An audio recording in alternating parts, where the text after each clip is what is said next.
Bienvenue dans Octobre Obscur, jour 7. J'espère que vous allez bien. On se retrouve pour 3 histoires vraies ou fausses, mais flippantes.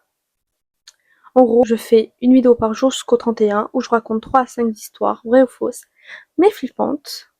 Je vous mets l'adresse email ici si vous voulez me raconter vos histoires. C'est parti!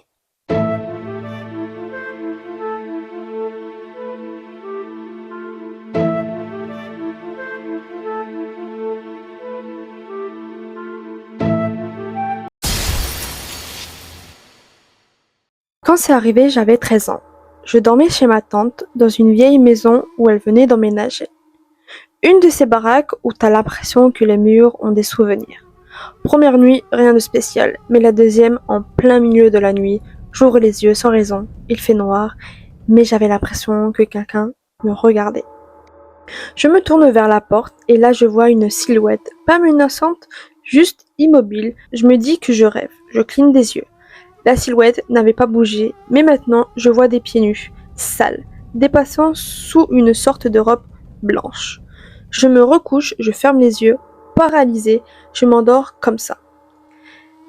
Le lendemain, je dis rien, mais ma petite cousine, 6 ans à l'époque, me demande à table: Elle t'a parlé, la dame de ta chambre? Je la regarde, choquée, elle continue. Celle qui marchait la nuit et qui s'arrête toujours devant le miroir. Personne ne lui avait jamais rien dit, ni moi, ni les adultes. Plutôt bizarre, la semaine d'après, ma tante m'appelle. Elle me dit que leur chat miaule tous les soirs devant le miroir du couloir. Il fixe un coin vide et elle gonfle sa queue. Je souhaite vraiment à personne de vivre un truc comme ça. Encore aujourd'hui, j'y repense et parfois j'ai toujours un frisson. De base, j'ai jamais cru au paranormal, mais aujourd'hui, franchement, je sais plus trop ce que c'était. Ok, voilà alors ce que j'ai vécu. J'ai 15 ans et j'ai jamais été de genre à croire aux histoires de monstres ou des trucs flippants. Mais là, j'ai besoin d'en parler, quelque part. Parce que j'en peux plus, là, je garde ça pour moi. Et franchement, si ça m'arrive encore, je sais pas ce que je vais devenir. Ça a commencé il y a 1 an. Je saurais même pas dire exactement quand. J'étais chez moi, dans ma chambre, il était tard, genre 1h du matin. Je regardais une vidéo sur mon ordinateur et je me suis levée pour aller aux toilettes. Et quand je suis revenue, j'ai jeté un coup d'œil par la fenêtre, juste comme ça. Il n'y avait rien d'anormal, sauf que j'ai ressenti un espèce de frisson. Mais pas dans le corps, c'était dans la tête. Je sais pas comment expliquer, un genre de malaise d'un coup. J'ai regardé de nouveau dehors et là je l'ai vu. Il était loin au fond de la rue, juste sous lampadaire du croisement, hyper grand, mince, genre trop mince. Comme s'il manquait de matière. La peau pâle, il portait un costume noir genre hyper classe, un nœud papillon, mais ça allait pas avec le reste. Genre comme s'il jouait à se déguiser en humain sans savoir comment s'habiller normalement. Pire, c'était sa tête. Elle était beaucoup trop grande pour son crâne, comme si elle était gonflée. Les yeux étaient immenses, ouverts à fond. Il me fixait. Il bougeait pas. Je pouvais presque sentir qu'il était déçu de moi. C'est con, hein. Mais c'est ce que je ressentais, comme si j'avais fait quelque chose de mal. Sauf que je ne sais pas quoi. Je suis restée figée littéralement à le regarder pendant je ne sais pas combien de secondes. Je faisais rien, juste me regarder. Puis j'ai cligné les yeux une fois et il était plus là. Il n'y avait plus rien, sauf un bruit, un son métallique strident, mais qui venait de loin, genre un frottement ou un grincement, comme une raille qui se tord au loin. J'ai même cru que c'était dans ma tête. J'ai pas dormi cette nuit-là et j'ai tout vérifié, j'ai pas retrouvé des traces. Pas de bruit de pas, rien.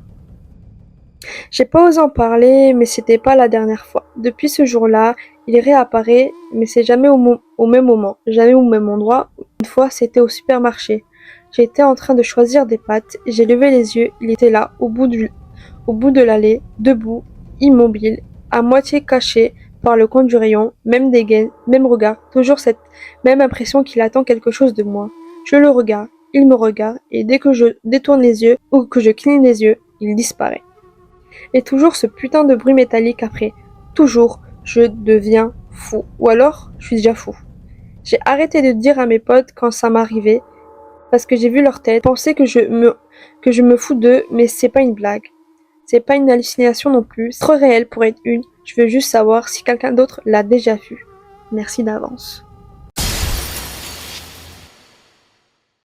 Avant de raconter mon histoire, cette histoire s'est déroulée quand j'avais 16 ans, pendant l'hiver du mois de décembre 2023. À ce jour, j'ai donc décidé de m'inscrire en colonie car j'en avais vraiment marre de tout le temps être dans ma ville, il n'y avait rien à faire. Je suis partie en colonie de vacances pendant l'hiver, je me suis dit il y aurait des activités de ski, etc. J'aimais vraiment l'hiver car déjà c'est un peu le moment de faire quelque chose que je rêve de faire, sortir la nuit seule. À l'arrivée, on a malheureusement pris nos téléphones et fouillé nos valises. Moi, j'avais rien de tout sauf une lampe torche, car j'aimais tout ce qui est paranormal et je voulais visiter un peu les alentours de cette colline.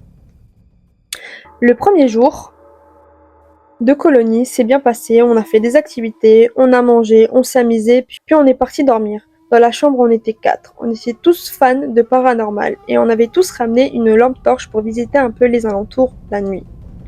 Le deuxième jour, j'ai remarqué une forêt à quelques centaines de mètres de la colonie. J'ai gardé en tête cette forêt pour prévenir mes amis et ensuite y aller dans cette forêt.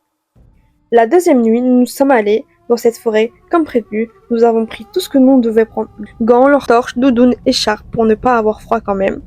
À l'entrée de la forêt, je me suis dit pour pas se perdre, on allait faire une ligne droite jusqu'à trouver quelque chose pour au moins ne pas se perdre.